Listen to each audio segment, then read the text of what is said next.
নমস্কার বন্ধুরা, আমি সোনালি আর আপনারা দেখছেন সোনালিস গার্ডেন। ভিডিওর থাম্বনেল এবং টাইটেল দেখে নিশ্চয়ই বুঝতে পেরে গেছেন আমি আজকে কি বিষয় নিয়ে ভিডিও করছি। হ্যাঁ বন্ধুরা, ঠিকই ধরেছেন। আজকে আমার ভিডিও দেখে আপনারা জানতে পারবেন এই ডিসেম্বর মাসে অ্যাডেনিয়াম গাছে বা মাটিতে আমরা কি কি কাজ করতে পারবো এবং কি কি কাজ করা যাবে না বা কি কি কাজ করা উচিত নয়। যদি আমরা এই সময় সেই সকল কাজগুলো করে ফেলি তাহলে কি ক্ষতি হতে পারে এবং পরবর্তী সিজনে আমরা গাছ ভরে কিভাবে ফুল পাবো সেই নিয়ে আজকের আমার এই ভিডিওটি সম্পূর্ণ দেখবেন। ভালো লাগলে লাইক শেয়ার সাবস্ক্রাইব করে পাশে থাকার অনুরোধ রইল। তাহলে চলুন ভিডিওটা দেরি না করে শুরু করা যাক। এই ডিসেম্বর মাসে আপনাদের প্রথমেই যে কাজটি করতে হবে তা হলো আপনাদের কাছে যতগুলো অ্যাডেনিয়াম গাছ আছে প্রত্যেকটা গাছগুলোকে আপনারা শেডে এনে রাখুন। আপনাদের গাছের সংখ্যা যদি অনেক বেশি থাকে, শেড যদি না থাকে, তাহলে আপনারা খোলা আকাশের নিচেই রাখুন। যেমন আমি আমার এই গাছগুলোকে শেডেও রাখি, আবার প্রয়োজনে খোলা আকাশের নিচেও রাখি, কোনো রকম অসুবিধে হয় না। এখন আপনারা দেখতেই পাচ্ছেন আমার গাছগুলো কিন্তু খোলা আকাশের নিচেই আছে। কেন শেডে রাখতে বলছি জানেন? এই সময় এই গাছে যদি শিশির লাগে তাহলে সেই শিশিরের ফলে গাছে ফাঙ্গাস লাগার চান্স অনেকখানি বেড়ে যায়। তো শীতকালে শিশির তো পড়বেই এবং গাছ যদি খোলা আকাশের নিচে থাকে তাহলে সেই গাছে শিশির লাগবেই। তো আপনারা কি করবেন? আপনারা প্রত্যেক দিন সকালে প্লেন জল দিয়ে ভালোভাবে গাছগুলো স্প্রে করে দিন। জমে থাকা শিশির যদি প্লেন জল দিয়ে আপনারা ধুয়ে দিতে পারেন তাহলে অ্যাডেনিয়াম গাছের কোনো রকম ক্ষতি হবে না। দ্বিতীয় যে কাজটি আপনাদের করতে হবে তা হলো এই সময় কিন্তু আপনারা অ্যাডেনিয়াম গাছের কোনো রকম ডাল কাটাই ছাঁটাই করবেন না। যেহেতু এই সময় এই গাছের ডরমেন্সি পিরিয়ড, তাই এই গাছগুলোকে কোনো রকম ডিস্টার্ব করা যাবে না। শীত পড়ার সাথে সাথে আপনারা দেখতে পাবেন গাছের পাতা হলুদ হয়ে ঝরে পুরো গাছ ন্যাড়া হয়ে যাবে। এতে কিন্তু আপনারা ভয় পাবেন না, কারণ ডরমেন্সি পিরিয়ডে এগুলো হবেই। ডরমেন্সি পিরিয়ড হচ্ছে গাছের ঘুমন্ত দশা। এই সময় গাছগুলো ঘুমিয়ে থাকে, অর্থাৎ শীত ঘুমে থাকে। সারা বছর ফুল দেওয়ার পর রেস্টে থাকে, তাই এই সময় এই গাছগুলোকে কোনো রকম ডিস্টার্ব করা যাবে না।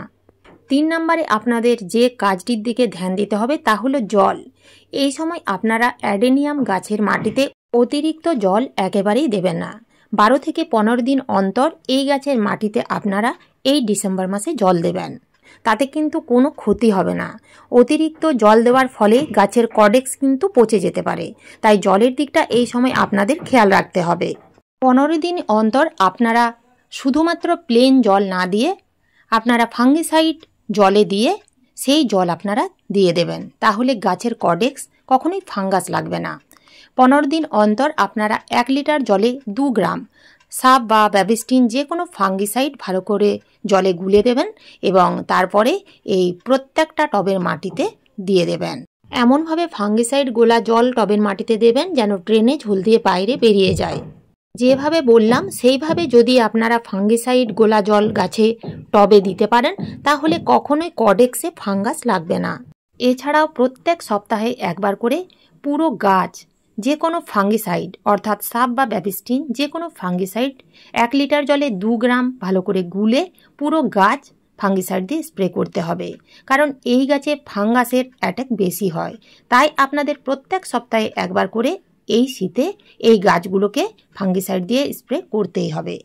এখন আপনারা জেনে নিন এই ডিসেম্বর মাসে আপনারা অ্যাডেনিয়াম গাছের মাটিতে কি খাবার প্রয়োগ করবেন। এই ডিসেম্বর মাসের ফার্স্ট উইক পর্যন্ত আপনারা শুধুমাত্র অ্যাডেনিয়াম গাছের মাটিতে একটা মাত্র খাবারই প্রয়োগ করতে পারবেন।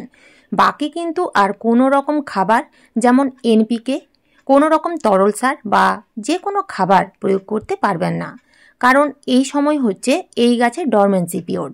তাই ডরমেন্সি পিরিয়ডে আমরা কোনো রকম খাবার প্রয়োগ করব না।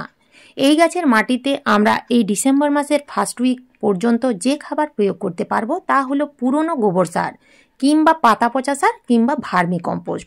এই 3টে সারের মধ্যে যে কোনো একটা সার আমরা গাছের মাটিতে প্রয়োগ করতে পারবো, তবে সেই সার যেন 1 বছরের পুরনো হয়।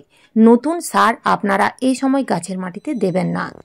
যে 3টি সারের কথা বললাম সেই 3টি সারের মধ্যে যে কোনো একটা সার 1 মুঠো করে যদি আমরা এই গাছের মাটিতে দিয়ে যেতে পারি, অর্থাৎ এই ডিসেম্বর মাসের ফার্স্ট উইকে যদি দিতে পারি তাহলে প্রচণ্ড শীতে গাছগুলোকে গরম রাখতে সাহায্য করবে।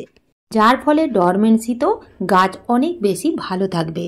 তবে এই খাবারটা কিন্তু আপনাদের ডিসেম্বর মাসের ফার্স্ট উইক অর্থাৎ এই 10 তারিখের মধ্যেই দিয়ে দিতে হবে, তারপরে কিন্তু আর এই খাবার দেওয়া যাবে না। তবে বন্ধুরা, এই পুরনো গোবর সার বা ভার্মি কম্পোস্ট বা পাতা পচা সার যে আপনাদের দিতেই হবে এমন কোনো কথা নয়। দিলে কি হবে সেটাও বলে দিলাম, না দিলেও কোনো কিন্তু অসুবিধে নেই। এর পরের যে কাজটি আপনাদের করা যাবে না তা হলো রিপোর্টিং বা ডাল কাটাই ছাঁটাই। এই ডিসেম্বর মাসে আপনারা অ্যাডেনিয়াম গাছের রিপোর্টিং কখনোই করবেন না এবং ডাল কাটাই ছাঁটাইও কিন্তু করবেন না। ডিসেম্বর মাসে যদি আপনারা রিপোর্টিং করতে চান বা ডাল কাটাই ছাঁটাই করতে চান তাহলে গাছের ক্ষতি হতে পারে। রিপোর্টিং করলে গাছের শিকড়ের ক্ষতি হয়, শিকড়ের ক্ষতি হলে গাছের ক্ষতি হবে, অবশেষে গাছ মারাও যেতে পারে। এই গাছগুলোকে আপনারা এই শীতে কেমন জায়গায় রাখবেন? অ্যাডেনিয়াম গাছগুলোকে আপনারা খোলা আকাশের নিচেও রাখতে পারেন, আবার শেডেও রাখতে পারেন। আমি আগেই বলেছি, যদি আপনাদের কাছে অনেক বড় সাইজের গাছ আছে এবং প্রচুর গাছ আছে তাহলে খোলা আকাশের নিচেই রেখে দিন, যেখানে সকাল থেকে সন্ধে পর্যন্ত রোদ পাবে। যদি ছোট ছোট চারা গাছ থাকে তাহলে সেগুলোকে শেডে রাখুন। শেডে এমন জায়গায় রাখবেন যেখানে হালকা আলো বাতাস থাকে। অন্ধকার শেডে বা অন্ধকার জায়গায় কিন্তু রাখবেন না। এরপরেই আপনাদের যে কাজ করতে হবে তা হলো আপনারা লক্ষ্য করে দেখুন, অ্যাডেনিয়াম গাছের মাটিতে যদি আগাছা জন্মেছে তাহলে সেগুলো তুলে ফেলে দিন। গাছের পাতা শুকিয়ে যাওয়ার পর যদি এই রকম টবের মধ্যে পড়ে থাকে তাহলে সেই শুকনো পাতাগুলো ফেলে দিন।